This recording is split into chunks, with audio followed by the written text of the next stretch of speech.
In my hand was the key to a penthouse worth $1.2 million, my wedding present for my son. Then a text arrived from a stranger's number. "Stay away from your son's wedding. Get out now." I assumed it was some twisted prank and dialed back 17 times. Eventually, someone picked up, and what they revealed turned my blood to ice, leaving me just 9 days to save everything. Before I continue, hit that subscribe button right now. Smash the like so more people find this and comment where you're watching from. I read everyone. Quick note, this story uses creative elements for meaningful lessons.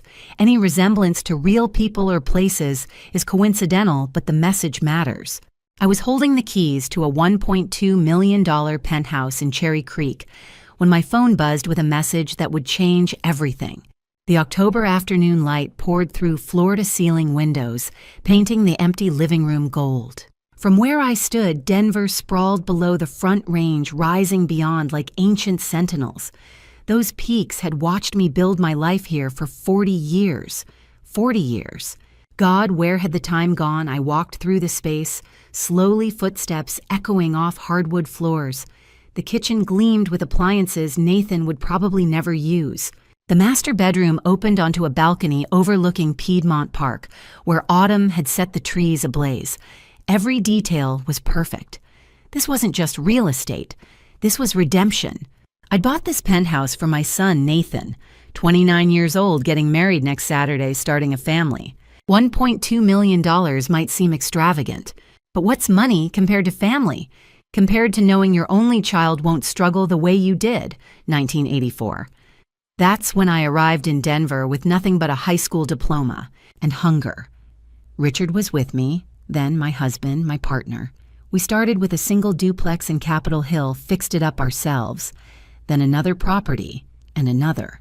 4 decades of early mornings and calculated risks. Richard never got to see what we built. He passed 8 years ago, 2 weeks after our anniversary. Some mornings I still reach for him across the bed, but he'd be proud of this moment. Our son getting married, and the baby Olivia was 2 months along, my first grandchild. Richard's grandchild, even though he'd never hold that precious soul. I pulled the closing documents from my portfolio and signed each page. The penthouse officially belonged to Nathan now. I'd surprise him with the keys at next Friday's rehearsal dinner, 9 days until the wedding. This gift was my apology for all those Little League games I'd missed, all those parent-teacher conferences I'd skipped for work. My promise that Nathan and Olivia would start their marriage on better footing than Richard and I ever had. My phone buzzed. I pulled it out expecting my contractor or maybe Lawrence, my attorney. Instead, an unknown number lit the screen. The message made my blood run cold. "Don't go to your son's wedding. Run." I stared at the words, read them twice. 3 times. Who would send something like this? Some sick joke. I pressed dial. The phone rang endlessly. No voicemail, just mechanical ringing that mocked me with each repetition. I tried again and again. By the 10th attempt, my hands were shaking.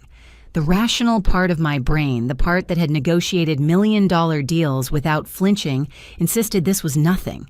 A prank. A wrong number. Maybe one of Nathan's friends with twisted bachelor party humor, but instinct whispered something darker. I gathered the documents, trying to focus. The penthouse was Nathan's now. Whatever that message meant, it wouldn't change my love for my son. I locked the door, the keys suddenly heavy in my palm. These were supposed to symbolize faith in Nathan's future. Now they felt weighted with something I couldn't name. In the parking garage, I checked over my shoulder 3 times. The concrete pillars cast long shadows. Everything looked normal. Everything felt wrong. I sat in my Mercedes engine off, staring at that message. "Don't go to your son's wedding. Run." My finger hovered over delete, then stopped. I saved the number. Started the engine. Some unknown caller with a cryptic message wasn't going to ruin my son's big day.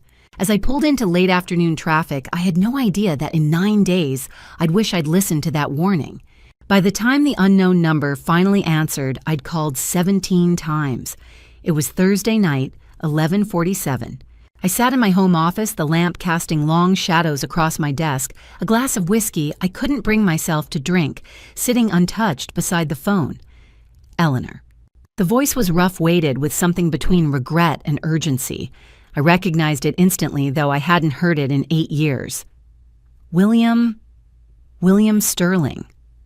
My former business partner, the man I'd forced into rehab when his cocaine habit nearly destroyed both our companies. The man I'd cut ties with the day Nathan graduated college because my son had made it clear him or William.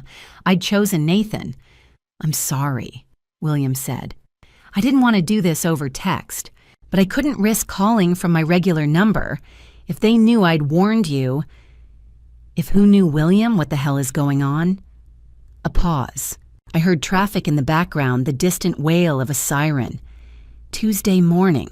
I was at Corvus Coffee in Cherry Creek. Your son walked in. My chest tightened. Nathan drinks coffee. That's not... He wasn't alone. William's voice hardened. A woman, and a man in a suit lawyer-type expensive shoes, the kind that clicks on marble. They sat 3 tables from me. 40 minutes, Eleanor. I sat there for 40 minutes. William. The woman said, "The old lady doesn't even check documents anymore." Nathan laughed. Said, "These papers are airtight. No loopholes." The room tilted slightly. I gripped the edge of my desk. The lawyer, Andrew, somebody laid out the whole thing. They're liquidating everything, your entire portfolio. $62 million in properties selling to Summit Capital Group for $25. After the honeymoon, they move you into assisted living. They've already paid some doctor to sign off on incompetency papers. That's Nathan wouldn't... Eleanor. William's voice cracked. I was 6 feet away for 40 minutes. The woman talked about which facility had the best optics. Nathan asked when the money would clear. The lawyer said everything's ready to execute right after the wedding. 9 days from now.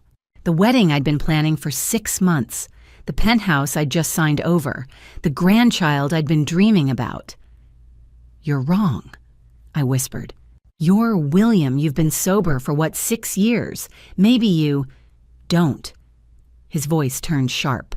"Don't insult both of us. I know what I heard. I know what I saw. And I know you're in danger." Silence stretched between us. Through my office window, I could see the Denver skyline glittering against the dark mountains beyond. 40 years I'd built this empire. 40 years since I'd arrived here with nothing but Richard's life insurance and a dream. And my son, the boy I'd raised alone, the man I'd trusted with everything, was planning to take it all. "What did they have you sign?" William asked quietly. That's when it hit me. 3 weeks ago, Nathan standing in my kitchen with a leather folder. Just estate planning, Mom. Routine trust restructuring. For the baby's future. I'd signed while we discussed the wedding menu. "Eleanor, you still there?" I was staring at the graduation photo on my wall. Nathan in his cap and gown, arm around my shoulders, both of us grinning. 5 years ago, back when I still believed I knew my son. "What had I signed?" I whispered. By Friday morning, I had torn through my home office like a woman unhinged. Filing cabinets gaped open, their contents scattered across the floor, decades of tax returns, property deeds, contracts, yellowed with age. My hands moved mechanically, folder after folder, searching for the answer to the question that had kept me awake all night. What had I signed? I found it in the bottom drawer tucked behind old insurance policies. A folder labeled Estate Planning 2024 in my own careful handwriting. I didn't remember creating this file. Inside was the leather portfolio Nathan had brought me 3 weeks ago. September 20th, a Tuesday afternoon. The memory came flooding back with painful clarity. Nathan had arrived just after lunch, all smiles and easy charm, carrying that portfolio under his arm. Olivia had stayed in the car, morning sickness, he'd explained, making her too nauseous for the drive up from their apartment. "Just estate planning, Mom," he'd said, spreading documents across my kitchen table. "Routine trust restructuring, making sure everything's set up properly, for the baby's future." I'd been agonizing over the reception menu, salmon or steak, and trying to calculate how many out-of-town guests would need hotel blocks. My first grandchild, my son's wedding, the future I'd been dreaming about since Richard died. "Sign here, Mom, and here. Initial here." I'd signed while asking Nathan whether he thought Olivia's parents would prefer fish. He'd gathered the papers, kissed my cheek, and left whistling. Now alone in my office with dawn light creeping through the windows, I read what I'd actually put my name to: power of attorney. Effective immediately. Nathan Ross granted complete authority over all financial decisions, property transactions, and business operations. My vision blurred. There was more. A transfer agreement dense with legal language. All properties, every building I'd spent 40 years acquiring, moved into an entity called Ross Family, LLC. I grabbed my laptop, pulled up the Colorado Secretary of State's business registry, typed with shaking fingers. Ross Family, LLC, registered August 15th, 2024, managing member Nathan Ross. I scrolled through the filing 3 times searching for my name. It wasn't there. Not as owner, not as member, not as registered agent. Legally, I had no connection to my own company. The next document made my stomach drop. A preliminary sales agreement. Ross Family, LLC to Summit Capital Group. Purchase price $25 million. Property description: all 10 buildings comprising the Denver Metro portfolio formerly held by... I couldn't finish reading. Those properties were worth $62 million. I'd had them appraised 6 months ago for insurance purposes. Real estate in Denver had exploded. Rhino's warehouses converted to luxury lofts. Highlands Victorian homes restored and selling for millions. Cherry Creek's commercial spaces commanding premium rents. $62 million in assets. My son was selling them for $25, a $37 million loss. 60% of their value gone. And my signature was on every page dated September 20th, the day I'd been too distracted by wedding planning and grandchild dreams to read what I was signing. For the baby's future, he'd said. I stared at the laptop screen until the words blurred together. Outside Denver was waking joggers passing my window, early coffee runs, the ordinary Friday morning rhythm of a city that didn't know my world had just collapsed. I'd been so proud when Nathan said he wanted to learn the business. Proud that my son showed interest in real estate, in building something lasting, in carrying forward what Richard and I had created from nothing. He'd learned all right. He'd learned exactly how to steal everything I'd built. By Friday afternoon, I made the call that would unravel everything. Samuel Rodriguez answered on the second ring. I'd hired him twice before, once to vet a property manager, once to investigate a contractor I'd suspected of fraud. He was thorough, discreet, and expensive, worth every penny. Eleanor. Been a while. I need deep background checks on 2 people. I said, my voice steadier than I felt. Olivia Harper and a lawyer named Andrew Thornton. Everything you can find. Fast. A pause. How fast? Yesterday would be too late. Another pause. I could hear him typing the click of keys, rapid and efficient. This about your son's wedding. Of course he'd know. Samuel made it his business to know things. Yes. Give me 4 hours. I hung up and spent those 4 hours pacing my office like a caged animal. The documents from this morning lay spread across my desk. The power of attorney, the LLC transfer the sales agreement. Every page bore my signature, proof of my own blind trust. My eyes kept drifting to the framed photo on the bookshelf. Nathan and Olivia at their engagement party 6 months ago. She looked radiant in that picture, her hand resting protectively on her still flat stomach, Nathan's arm around her shoulders. They'd announced the pregnancy that night, and I'd cried happy tears into my champagne. For the baby's future. That's what Nathan had said. And I'd believed him, because what kind of mother wouldn't? What kind of grandmother would suspect a pregnant woman of conspiracy? I kept circling back to that thought as the afternoon shadows lengthened across my office floor. Olivia was carrying my grandchild, Richard's grandchild, the first new generation of our family since Nathan himself was born. She'd been so sweet these past months, calling to ask about my recipes, showing me ultrasound photos, letting me feel the baby kick just last week. How could someone carrying my blood in her womb be part of this? Maybe she wasn't. Maybe Nathan had dragged her into something she didn't fully understand. Maybe he'd manipulated her the same way he'd manipulated me with his easy charm and boyish smile. Maybe she was as much a victim as I was. I wanted desperately to believe that. I needed to believe it because the alternative that this young woman I'd welcomed into my family, this mother of my grandchild, had looked me in the eye and lied was too devastating to accept. The pregnancy changed everything. It had to. You didn't carry a child and plot to destroy that child's grandmother. You didn't feel life growing inside you and scheme to steal an old woman's legacy. Did you? I checked my phone for the 15th time. 3:47. Samuel said 4 hours. He'd called at 2:30, which meant the phone rang at 7:30. Samuel's name lit up the screen. I grabbed it so fast I nearly dropped it. Samuel. Eleanor. His voice was different now. Careful. The way you'd speak to someone standing on a ledge. I've got what you asked for, but you need to sit down for this. I was already sitting, but my hands gripped the armrests of my chair anyway. Tell me, I said. The silence on the other end lasted 3 heartbeats too long. When Samuel finally spoke, his voice carried the weight of someone delivering news that would change everything. The number Samuel read made my blood run cold. Olivia Harper, he began, and I could hear papers rustling on his end. Credit card debt $475,000.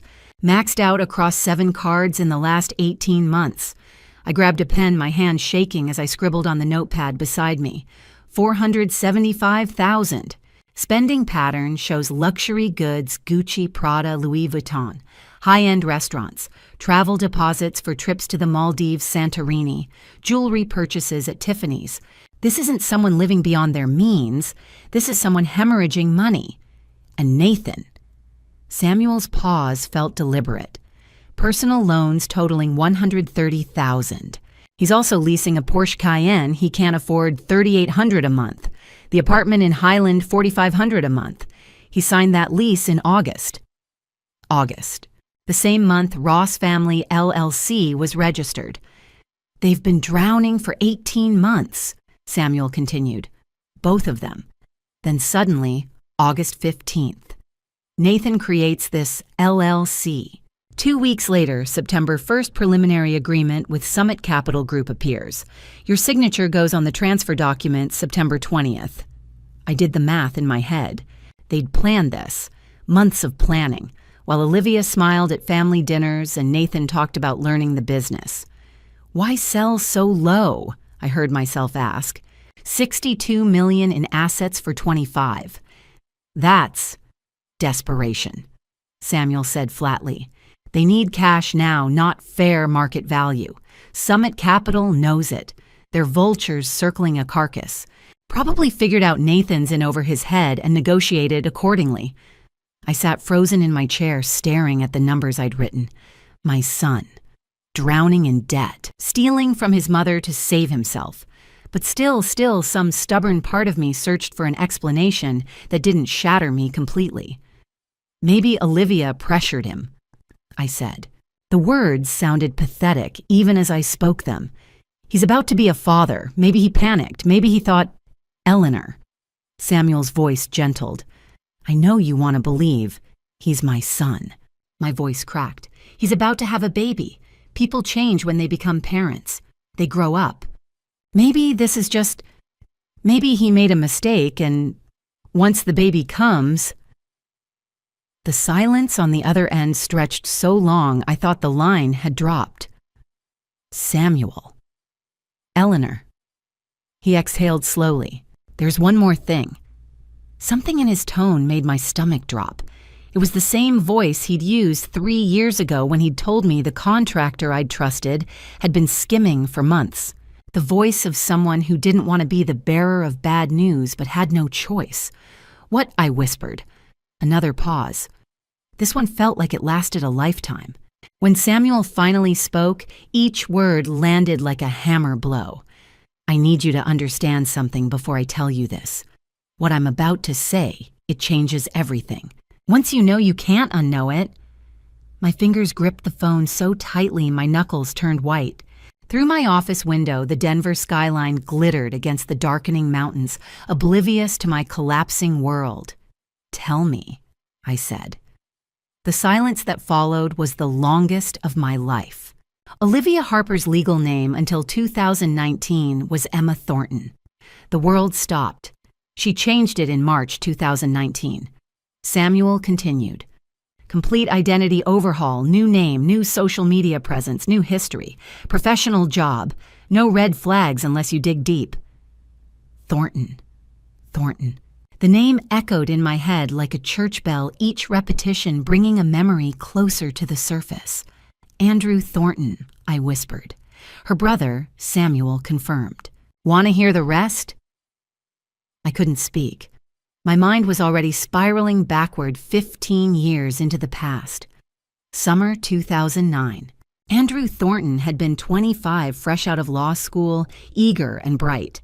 I'd mentored him myself, saw potential in his sharp mind and ambition. He'd worked for me for 8 months, until I caught him falsifying property appraisals. He'd been making failing investments look viable on paper, setting up buyers for losses they'd never see coming until it was too late. When I'd confronted him in my office, he'd actually smiled. "It's just a small adjustment, Mrs. Ross. Everyone does it." "It's fraud," I'd said. "You're fired." But I hadn't stopped there. I'd reported him to the Colorado Real Estate Commission. Within 3 months, he was blacklisted at every major firm in Denver. His career was over before it began. I remembered his face at the door, the way he'd turned back to look at me. "You'll regret this, Mrs. Ross. Someday you'll regret this." I dismissed it as empty bravado from a bitter young man who'd destroyed his own future. "Eleanor." Samuel's voice pulled me back to the present. "You still there?" "I fired him," I said. 15 years ago. I destroyed his career. "I know. After you fired him, he never recovered. Small practice in Aurora, barely scraping by. Emma would have been 13, maybe 14 when you ruined her big brother's life." The pieces clicked together with sickening clarity. "How did she meet Nathan?" My voice sounded hollow. Papers rustled. "Denver Real Estate Summit, June 2021. The one you sent Nathan to for networking." I'd sent him. I'd pushed him to go to make connections to learn the business. Emma approached him at the cocktail reception. They were dating within a month. She's been playing the long game for 3 years. 3 years. Building trust, getting close to my family, getting pregnant or claiming to be pregnant to secure her position, all while her brother drafted the documents that would steal everything. 15 years they'd waited. 15 years of planning, watching, preparing, and I'd handed them the perfect weapon, my own son. "Is Nathan a victim or a willing participant?" I asked. Samuel's silence stretched too long. "His debt is real," he finally said.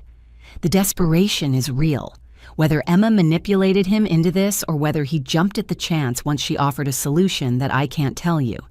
But Eleanor, those documents, he signed his name as managing member of that LLC.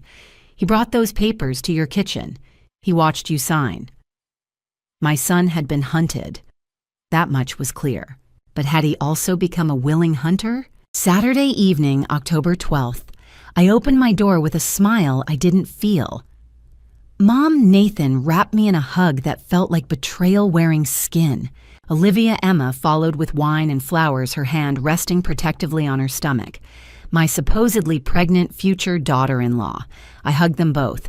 Inside, I was screaming. "Dinner smells amazing," Nathan said, heading to the kitchen. "What are we having? Pot roast, your father's recipe." Invoking Richard's name felt like armor. I needed every shield I could find to get through this evening. Over dinner, they painted their perfect future. The honeymoon Maldives, 2 weeks overwater bungalow. "Sounds expensive," I said carefully. "We've been saving," Nathan said, reaching for Olivia's hand. "Saving, while drowning in $605,000 of debt." Olivia touched her stomach with practiced tenderness. "The baby's been so active today, I swear I felt 3 kicks during the drive over." I smiled, nodded, asked about nursery plans. Every word tasted like poison, knowing that baby was as real as her love for my son. "Eleanor." Olivia said, her voice dripping with false concern. "Have you thought about retirement? You've worked so hard for so long. Maybe it's time to let the younger generation handle the business pressures. After the honeymoon," Nathan added smoothly, "I'd really love to discuss taking on more responsibility, Mom." Olivia's brother, Andrew, has been so helpful with the legal side, Emma continued. "He really understands estate planning. Your brother's a lawyer. That's wonderful." The lie came easily now. I was learning their game. "Excuse me," I said, standing. "Bathroom." In the hallway, my hands shook as I pulled out my phone, opened the recording app, and tucked it behind books on the shelf near the dining room. I flushed the toilet for effect, washed my hands, and returned with that same hollow smile. "So," I said brightly, "tell me more about the Maldives." 10 minutes later, I excused myself again. In the bathroom, I pulled up the recording app on my tablet. I'd synced the devices earlier. Through the live feed, their voices came through crystal clear. Nathan's voice low and careful. "You think she suspects anything? Please." Emma's laugh was cruel. She signed everything without reading a word. "Your mother's too trusting. Andrew said the documents are airtight. Once we're married, once we're back from the honeymoon, we move fast. My brother knows Eleanor better than she knows herself. 15 years planning every detail." Nathan laughed. Actually laughed. "The old woman has no idea what's coming. She'll be in some assisted living facility while we run her empire." "Our empire," Emma corrected. "We've earned this." Damn right. After all those times she chose work over me growing up. After every missed game, every forgotten birthday. She built this empire and ignored her own son. Well, now it's mine. "Ours," Emma repeated. "Ours," Nathan agreed. I stood in that bathroom, both hands gripping the sink, listening to my son laugh about destroying me. The son I'd raised alone after Richard died. The son I'd worked 60-hour weeks for, building something to leave him. The son who now saw that legacy as his due my presence as an obstacle. The recording kept running. I kept listening. And I kept planning. Monday morning, I sat across from Lawrence Brennan with evidence that would destroy my son. Lawrence's office occupied the 23rd floor of a downtown tower, floor-to-ceiling windows, framing the Rockies beyond Denver's skyline. I'd scheduled this meeting 3 days ago, telling his assistant only that it was urgent. Now I laid everything across his mahogany desk: the power of attorney documents, the LLC transfer papers, Samuel Rodriguez's investigation report, and my phone with the recording queued up. "Before you play that," Lawrence said carefully, "I need to know if you're prepared for where this leads." "Play it," I said. He pressed play. For the next 47 minutes, we sat in silence while my son's voice filled that office. Nathan and Emma discussing my gullibility, Andrew Thornton's 15-year revenge plot, the assisted living facility, the timeline, everything executed right after the honeymoon. When Nathan's laugh echoed through the speakers, "The old woman has no idea what's coming." Lawrence's jaw went rigid. The recording ended. Silence hung heavy between us. "This isn't just civil fraud," Lawrence finally said, his voice tight. "This is criminal conspiracy wire fraud, forgery, elder exploitation. If we pursue this fully, Eleanor, your son, faces federal charges. Prison time. Years, not months." "I understand. Do you—" He leaned forward. "Because there's no walking this back once we start. No plea deals, no family reconciliation, no second chances. You'll be testifying against your own son in federal court. He chose his path when he called me the old woman and laughed about destroying me." Lawrence studied me for a long moment, then nodded. "All right, here's our strategy." He pulled out a legal pad and started writing. 1. Challenge the documents based on fraudulent inducement. Not incompetency, I wasn't confused or senile. I was deliberately deceived by someone who'd exploited my trust and distracted me with wedding planning and grandchild dreams. 2. File an ethics complaint with the Colorado Bar Association against Andrew Thornton. He'd used privileged information from his employment 15 years ago to engineer a criminal conspiracy against a former employer. That's disbarment territory. 3. Contact the FBI. Wire fraud becomes federal the moment money crosses state lines. Summit Capital Group is based in California. Federal jurisdiction, federal penalties. 4. Emergency injunction freezing Ross Family, LLC assets immediately. Stop the sale dead before a single dollar changes hands. 5. Execute a new will today. Everything goes to the Denver Housing Foundation. Nathan gets nothing. Make it ironclad, witness notarized, and completely irrevocable. What about the wedding? Lawrence asked quietly. I'd thought about this all weekend.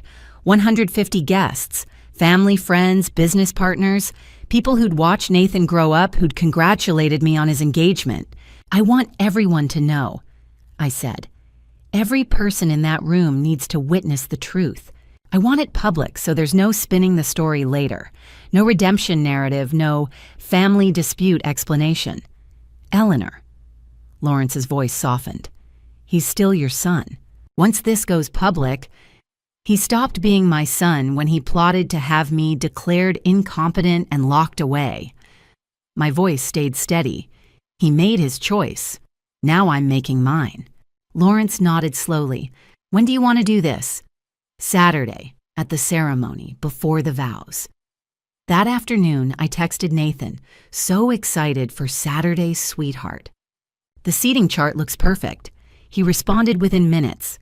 Can't wait, Mom. You're the best. Tuesday, I texted about the flower arrangements. Wednesday, the menu. Thursday, a joke about hoping for good weather. Each message warm, loving, excited. While Lawrence filed the injunction, while Samuel delivered evidence to FBI Special Agent Jennifer Brooks, while Andrew Thornton's ethics complaint wound through the Bar Association. Friday afternoon, Nathan sent a photo him and Emma at the venue, both grinning, her hand on her fake belly, his arm around her shoulders. Final walkthrough done tomorrow's gonna be perfect, Mom. I sent back 3 heart emojis, then I reviewed the arrest warrants on my desk. The week passed like that. Each day I built the case. Each night I played the loving mother one last time. Tuesday morning, October 15th, I walked into the FBI's Denver field office. The federal building on Stout Street felt appropriately intimidating, all concrete and glass security checkpoints, the weight of government authority in every corner. Special Agent Jennifer Brooks met me in a conference room on the 3rd floor, her handshake firm, her expression unreadable. I'd brought everything. The power of attorney documents with my forged consent, the Ross Family LLC registration showing Nathan as sole managing member, my name conspicuously absent. Samuel Rodriguez's financial investigation revealing $605,000 in combined debt. The preliminary sales agreement to Summit Capital Group, $62 million in assets being sold for $25 million, and the recording. 47 minutes of my son and his conspirators planning my destruction. Agent Brooks listened to all of it. When Nathan's voice said, "The old woman has no idea what's coming," her jaw tightened. "Mrs. Ross," she said when the recording ended, "these are federal charges. Wire fraud conspiracy to commit fraud, elder financial exploitation. If Summit Capital is based outside Colorado, California," I said, "then we have clear interstate commerce. Federal jurisdiction." She closed her notepad. "We're opening an investigation immediately. I'll need you to sign some documents, and I need you to understand once we move forward, there's no stopping this." "I understand." "Your son will likely face prison time." "I know." She studied me for a long moment, then nodded. "We'll have agents at the wedding venue Saturday, plain clothes. When you give the signal, we'll move." Wednesday morning, October 16th. I sat in Lawrence Brennan's office and signed my new will with 3 witnesses present. Every word felt like a door closing. I, Eleanor Ross, being of sound mind and body, do hereby revoke all previous wills and codicils. The entirety of my estate, valued at approximately $62 million, shall be transferred to the Denver Housing Foundation to establish affordable housing for low-income families. My son, Nathan Ross, is hereby specifically and intentionally disinherited. He shall receive nothing from my estate. My hand didn't shake. Not once. Lawrence witnessed the signature, his face solemn. "This is irrevocable, Eleanor." "Good." Thursday, October 17th. Lawrence filed the formal ethics complaint with the Colorado Bar Association against Andrew Thornton. The complaint was 32 pages long, meticulously detailed, using privileged information from former employment, engineering a criminal conspiracy against a former client, fraudulent legal documents designed to exploit an elderly woman's trust. "They'll investigate," Lawrence told me over the phone. "But even if they move slowly, the FBI won't. You've given them everything they need." Friday, October 18th, Judge Morrison granted the emergency injunction at 2 in the afternoon. Ross Family LLC frozen. All transactions prohibited. All transfers void. The sale to Summit Capital was dead in the water. Nathan had no idea. None of them did. That afternoon I texted him, "So excited for tomorrow, sweetheart. You and Olivia are going to look perfect together." His response came immediately. "Love you, Mom. Can't wait for you to see everything we've planned." 3 heart emojis. 3 heart emojis while his entire world was about to collapse. Friday evening I sat alone in my home office reviewing my checklist. Legal protection complete. FBI ready complete. Evidence compiled complete. Injunction granted complete. New will executed complete. The wedding was tomorrow at 2 o'clock. 150 guests. My son. His pregnant fiancée who wasn't pregnant. The lawyer who'd waited 15 years for revenge. All of them walking into a trap I'd built with the same skills I'd used to build my empire. I'd spent 40 years learning how to construct something from nothing. How to plan, strategize, execute without emotion when business demanded it. How to make hard decisions and live with the consequences. Tomorrow I would use those same skills to take it all back. Outside my window, Denver's lights glittered against the October darkness. Somewhere out there, Nathan was probably celebrating his last night as a free man, dreaming of the fortune he thought he'd stolen. He had no idea what tomorrow would bring, but I did. Earlier that week, Wednesday afternoon, October 16th, Samuel Rodriguez called with information that shattered what little faith I had left. "Mrs. Ross," he said carefully, "I need to talk to you about Olivia's pregnancy." My heart jumped. "Is the baby all right?" A pause. Too long. When Samuel spoke again, his voice was gentle in that way people use when delivering devastating news.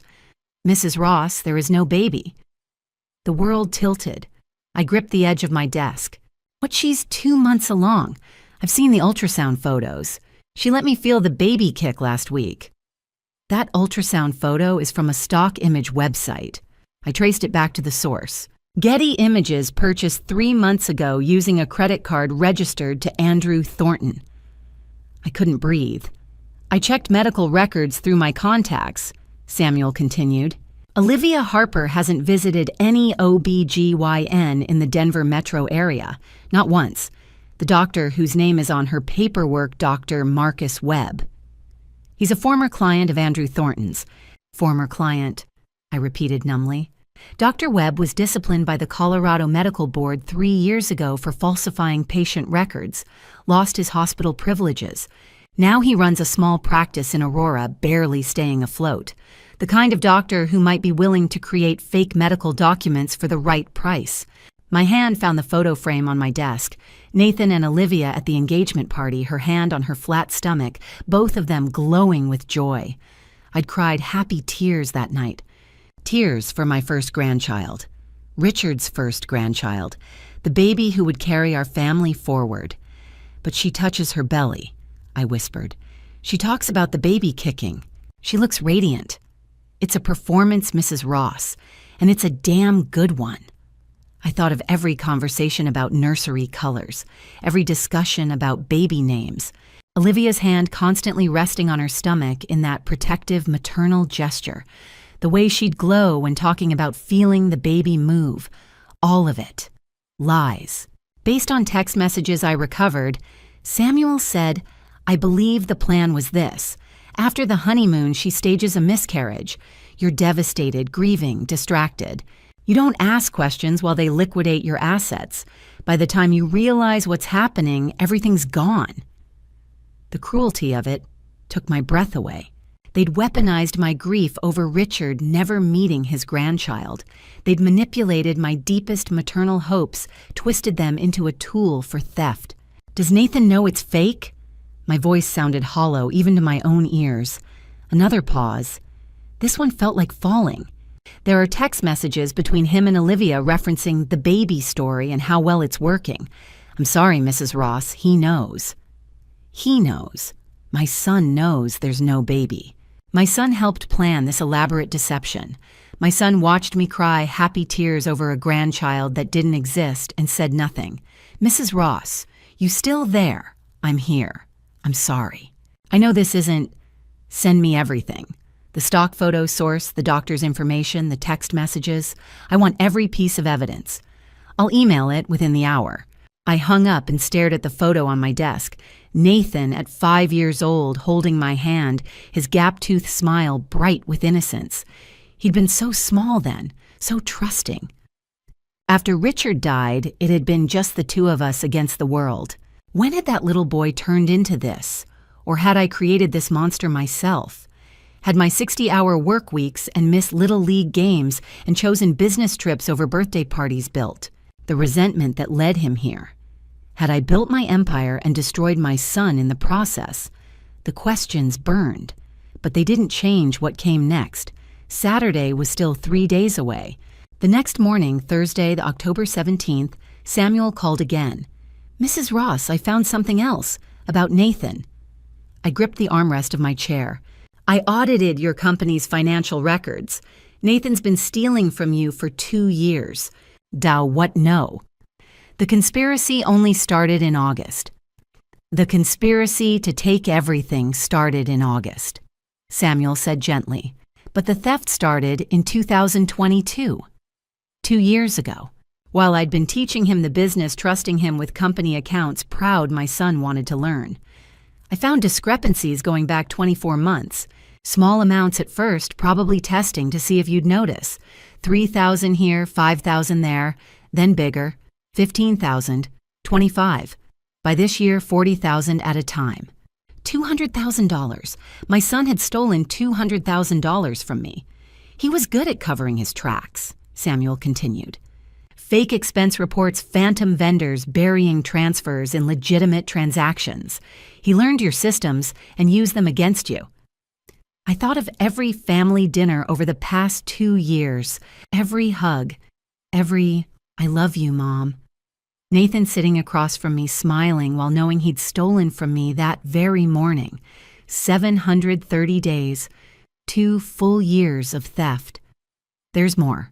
He has a serious gambling problem, records going back 3 years, online poker sports betting Black Hawk casinos. He was losing faster than he could steal. That $130,000 in loans, that's what's left after burning through $200,000 of your money. My son was a gambler, an addict, a thief. Emma Thornton discovered Nathan's embezzlement in January, Samuel said.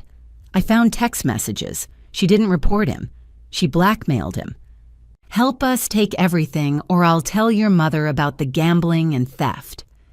She gave him a choice, Eleanor, and he chose conspiracy. Nathan could have come to me, could have confessed, could have asked for help with his addiction.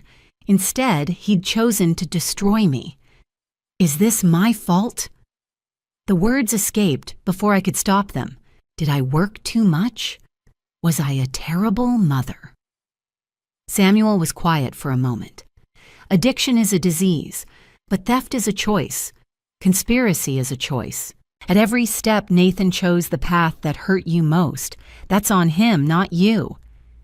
I stared out my window at the Denver skyline Richard and I had conquered 40 years ago, building by building, sacrifice by sacrifice, believing we were creating something for our family, and Nathan had stolen from it for 2 years while smiling at me across the dinner table.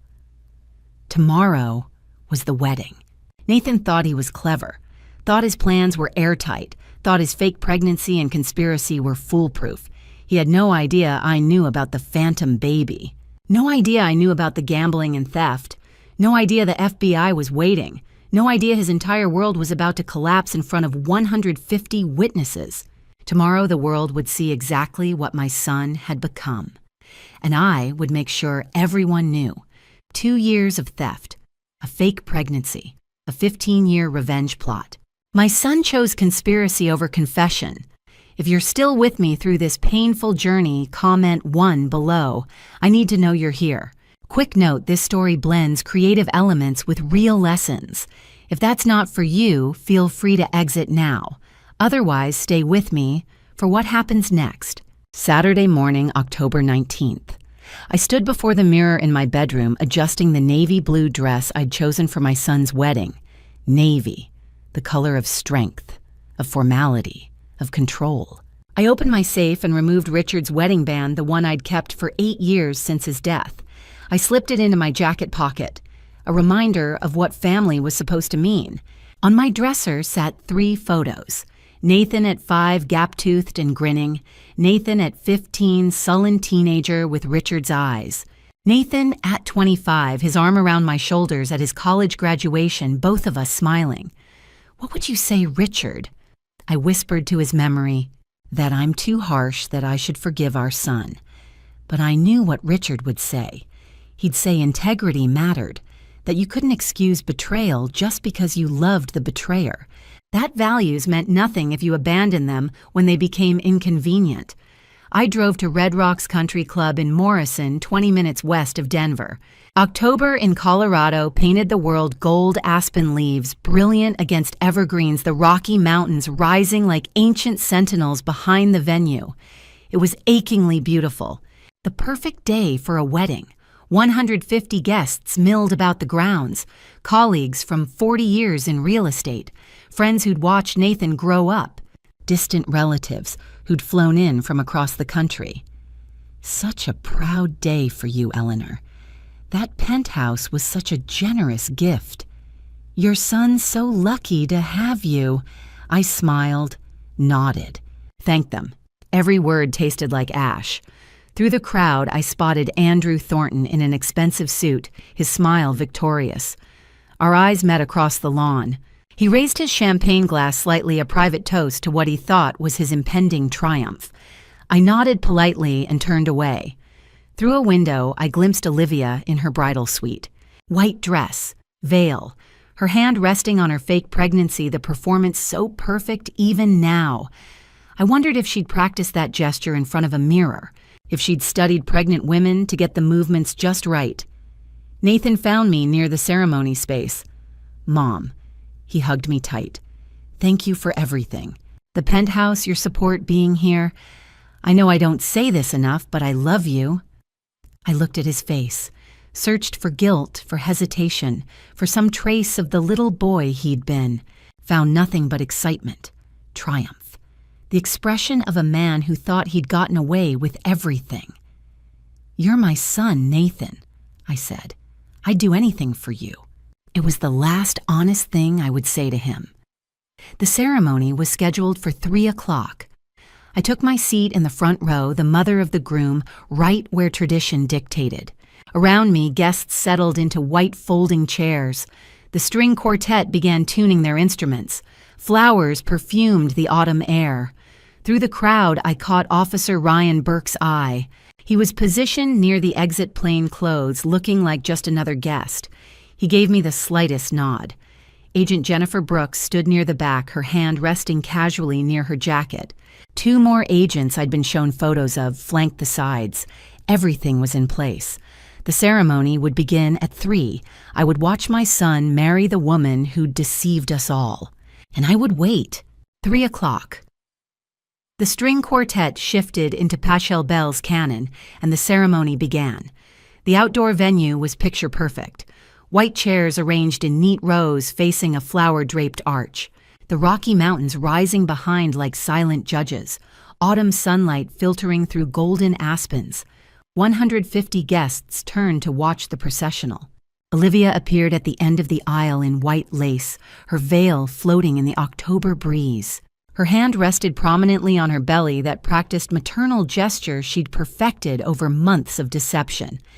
Guests whispered to each other, smiling, "The bride's pregnant. How wonderful. Oh, what a blessing." They're starting a family right away. I sat in the front row, mother of the groom, exactly where tradition dictated. Richard's absence was a hole beside me. He should have been here. Should have walked Nathan down the aisle in some modern variation. Should have been proud. Instead, Nathan walked alone to the arch where the officiant waited. Olivia reached him. They turned to face each other, hands clasped, both of them glowing. The perfect couple. The beautiful lie. The officiant began. We are gathered here today to witness the union of Nathan and Olivia in holy matrimony. Holy. The word rang hollow. Nathan, do you take Olivia to be your lawfully wedded wife? I do. His voice carried across the lawn, strong and certain. Do you promise to love her, honor her, provide for her, and for the child you're bringing into this world? I do. Nathan's eyes glistened. Such a good performance. I almost believed it myself. Olivia, do you take Nathan to be your lawfully wedded husband? I do. Her voice was soft, trembling with what everyone would interpret as joy. Do you promise to stand by him, to love his family as your own? She's planning to destroy my family, I thought, but I kept my face neutral. I do, Olivia said, squeezing Nathan's hands. The ring exchange, gold bands symbolizing eternal promises built on lies. Nathan slipped the ring onto Olivia's finger with such tenderness. She did the same for him, her fake pregnancy bump pressing against him as she reached up. By the power vested in me by the state of Colorado, I now pronounce you husband and wife. You may kiss your bride. Nathan lifted Olivia's veil and kissed her. The guests erupted in applause. I clapped mechanically, the sound distant in my own ears. Husband and wife, legally bound. It didn't matter anymore. What was coming would shatter that bond before their honeymoon luggage was even packed. I glanced back 3 rows. Andrew Thornton sat there in his expensive suit, his smile triumphant. He raised his champagne glass slightly when he caught my eye, as if toasting his victory. They thought they'd won. Nathan and Olivia walked back down the aisle together, his arm around her waist, both of them beaming. Guests stood applauding, throwing flower petals. The cocktail hour would begin at 4, dinner at 6, toasts at 7. I had planned my speech for 7:30. Officer Ryan Burke moved to his position near the main entrance, exactly where I'd arranged. Agent Brooks adjusted her stance near the side exit. The other agents melted into the crowd of guests, invisible and ready. Nathan laughed with his groomsman relief evident on his face. The ceremony had gone perfectly. Everything was proceeding according to his plan. He had no idea that every step was proceeding according to mine. Dinner began at 6 o'clock. 150 guests settled into their seats as I stood and walked to the microphone. Nathan raised his champagne glass, smiling, expecting a traditional toast. Ladies and gentlemen, I began, I want to talk about trust, family, and betrayal. Nathan's smile flickered. 10 days ago, I received a warning. Instead of running, I investigated. I pressed play on my phone. Nathan's voice filled the reception hall. The old woman has no idea what's coming. She signs everything without reading. She'll be in assisted living while we run her empire. Olivia's voice. Our empire. We've earned this. The room erupted. Nathan's face drained of color. Olivia's hand fell from her fake belly. Sit down, Nathan. I held up documents. Ross Family LLC registered in August. Nathan as sole managing member. My name nowhere on the filing.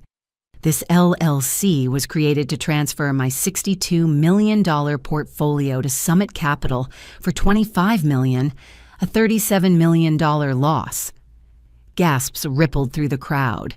Why? Because they're drowning in debt. Olivia owes $475,000. Nathan owes $130,000. They needed cash desperately. Mom, this is... Nathan tried to speak. I'm not finished. Olivia Harper's legal name until 2019 was Emma Thornton, sister of Andrew Thornton. I gestured to row 3. The lawyer I fired 15 years ago for fraud. This is a revenge plot. Emma changed her identity and hunted my son for 3 years. The crowd erupted in chaos. And here's where it gets truly evil. Tell them about the baby Olivia. She went white. There is no baby. The ultrasound was a stock photo from Getty Images. The doctor has disgraced a former client of Andrew's. The pregnancy is as fake as her name. After the honeymoon, she planned to stage a miscarriage. I'd be devastated, distracted by grief while they liquidated everything. Women in the audience gasped. One began crying. And Nathan, tell them about the $200,000 you stole from my company over 2 years. The gambling. Every "I love you" was manipulation. I projected the bank records' casino logs on the screen. When Emma discovered Nathan's theft in January, she blackmailed him. Help us take everything or she'd expose him. He chose conspiracy. Please, Mom. I'm sorry. Nathan was crying. I executed a new will Wednesday. My entire estate goes to the Denver Housing Foundation. Nathan receives nothing. Ross Family, LLC is frozen.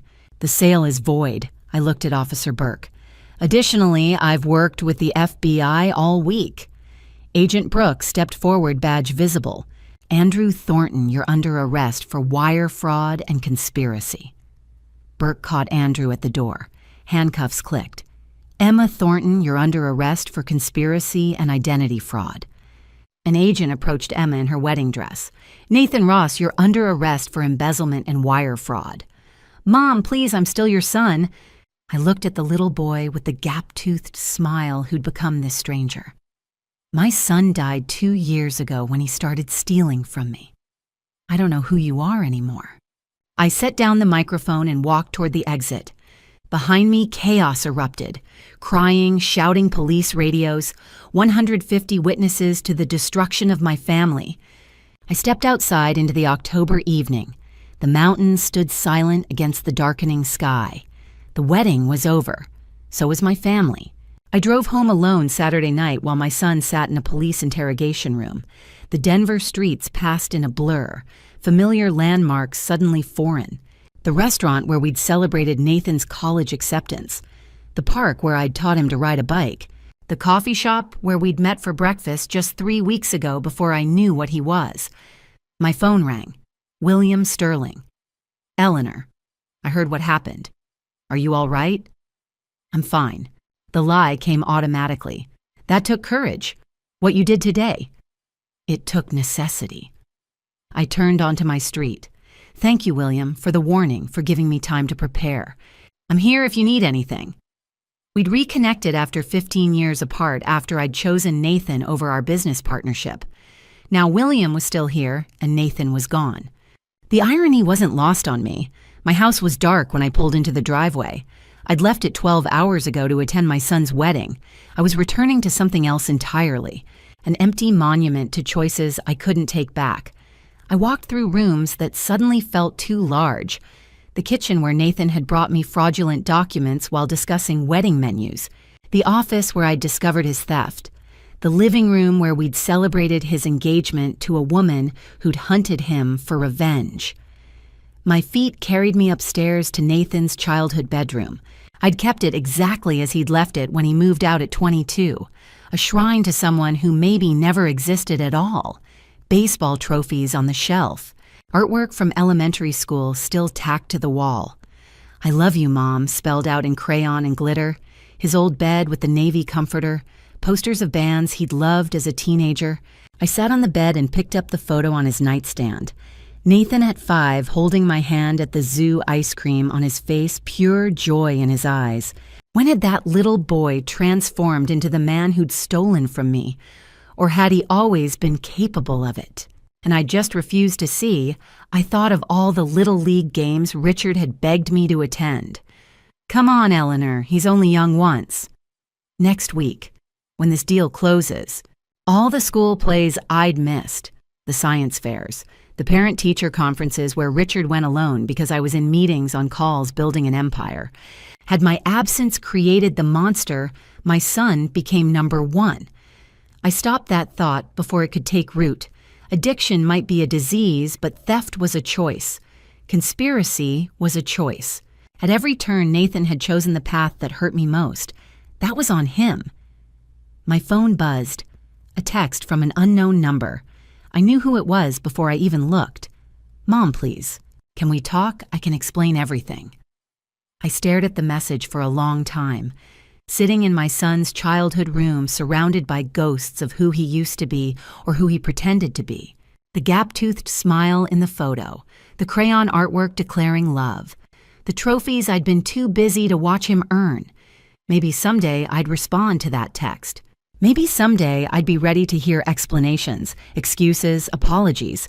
Not today, not soon, maybe never. I turned off my phone and sat in the darkness alone. 7 o'clock Sunday morning. I drove to the penthouse in Cherry Creek one last time. The building rose against the dawn sky, glass and steel catching the first light of day. I'd signed the papers 9 days ago, held these keys in my pocket while my world collapsed. A gift for my son that would never be given. A symbol of everything I'd believed about family that turned out to be a lie. I used my key to unlock the door. The penthouse stood empty just as I'd left it. Floor-to-ceiling windows framed the Front Range mountains painted gold and pink by sunrise. It was achingly beautiful. The view Richard and I had dreamed about when we first arrived in Denver with nothing but hope and his life insurance money.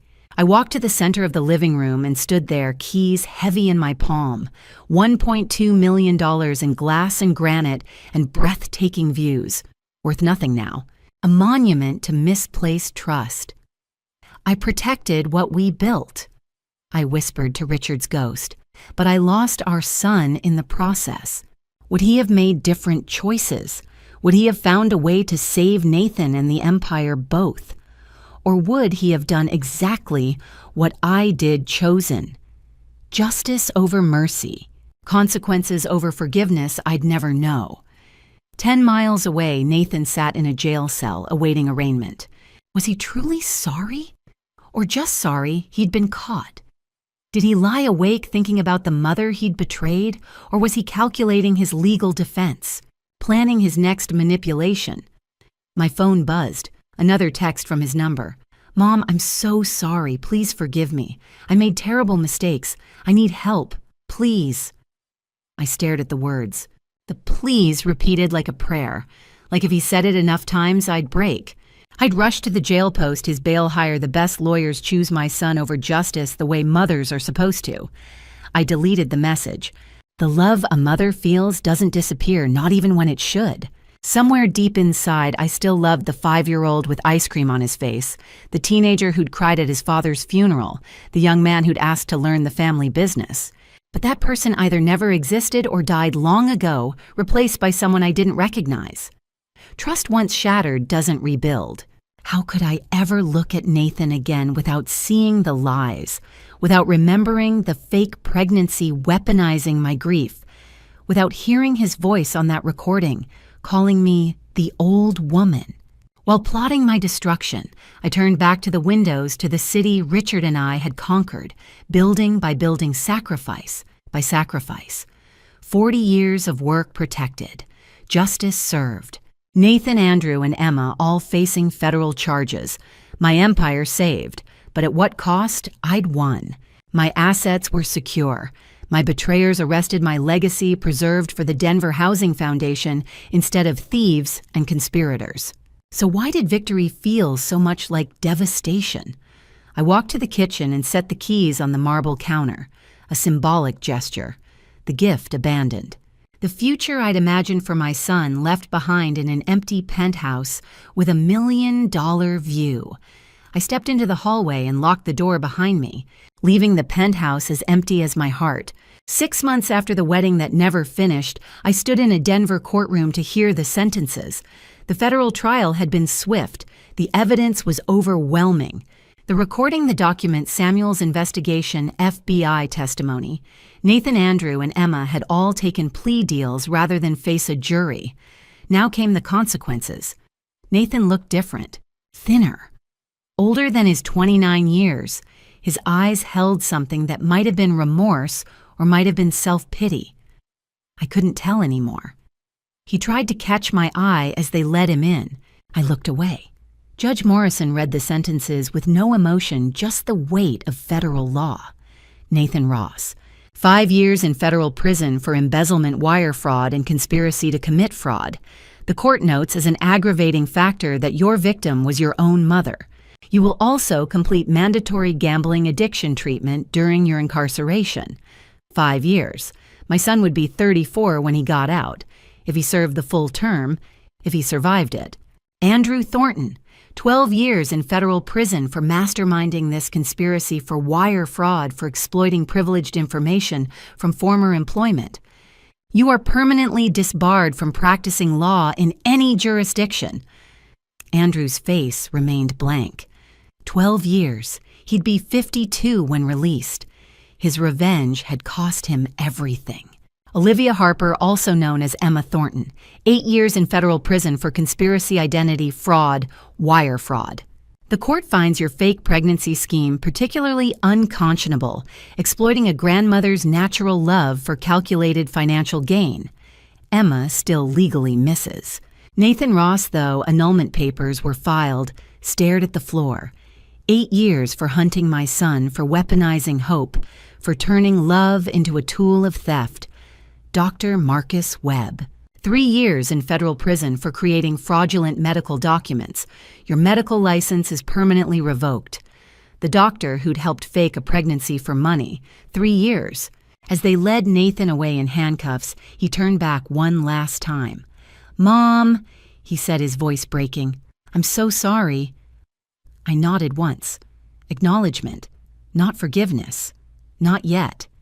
Maybe not ever. William Sterling waited for me outside the courtroom, his presence steady in the chaos. "How are you holding up?" he asked. "I won," I said.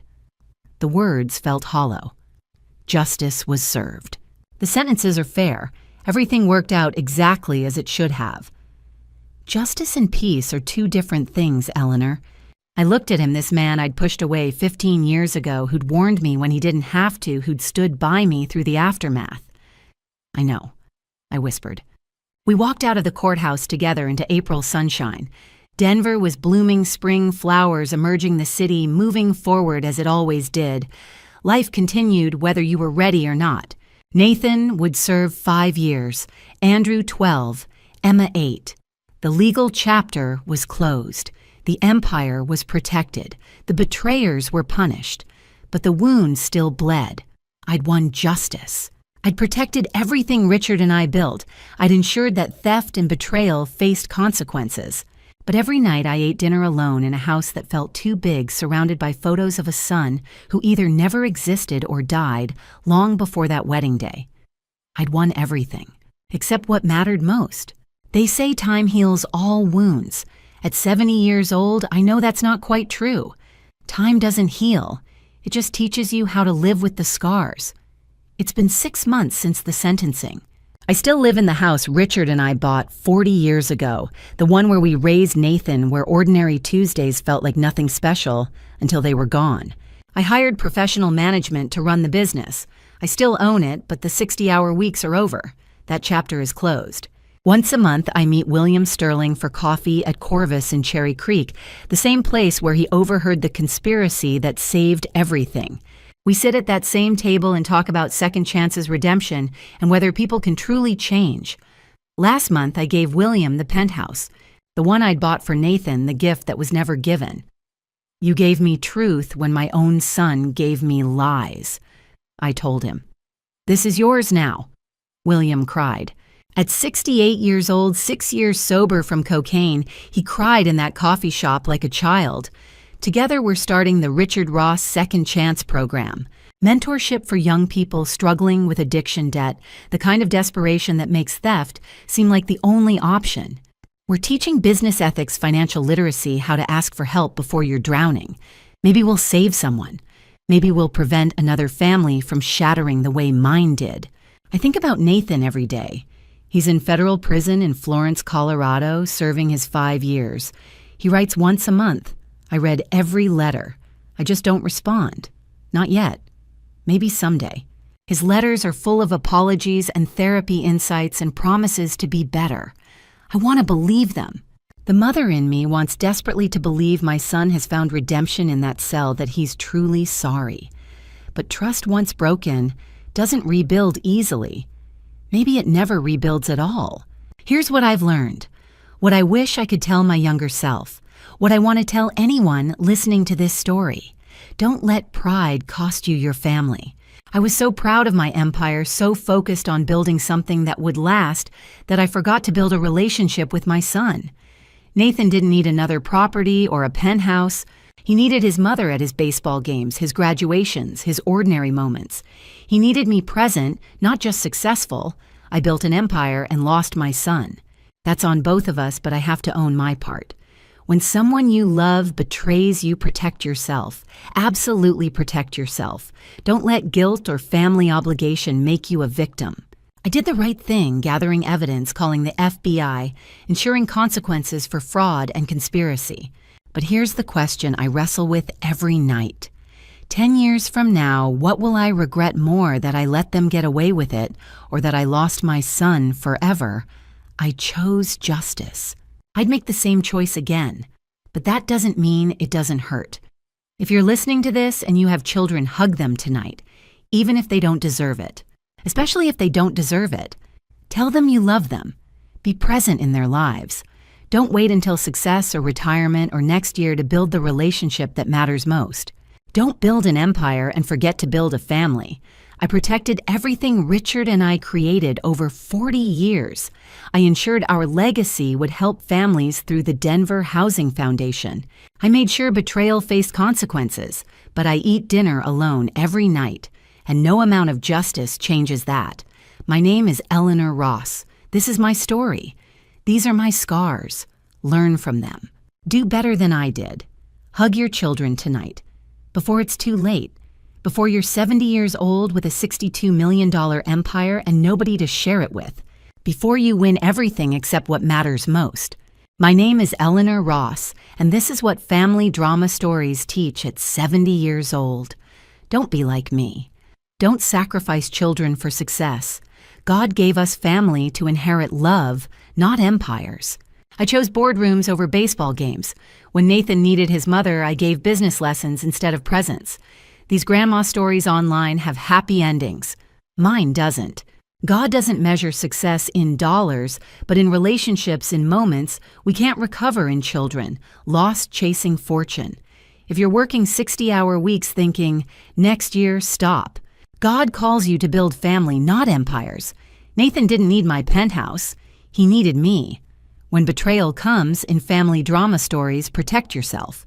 But ask God for wisdom, balancing justice with mercy. I chose justice. Every night alone, I wonder if winning was worth everything. The most powerful grandma stories aren't about courtrooms. They're bedtime stories. Sunday dinners, answered calls. That's where family drama stories should end, in love, not litigation. These grandma stories teach what matters. Don't wait until 70 with $62 million and nobody to share it. My son is in prison. My family destroyed. No justice heals that. Learn from my scars. Do better. Thank you for staying until the end. If this moved you, comment "listening" below. Note this story contains dramatized elements for reflection. If it doesn't resonate, explore content that speaks to you.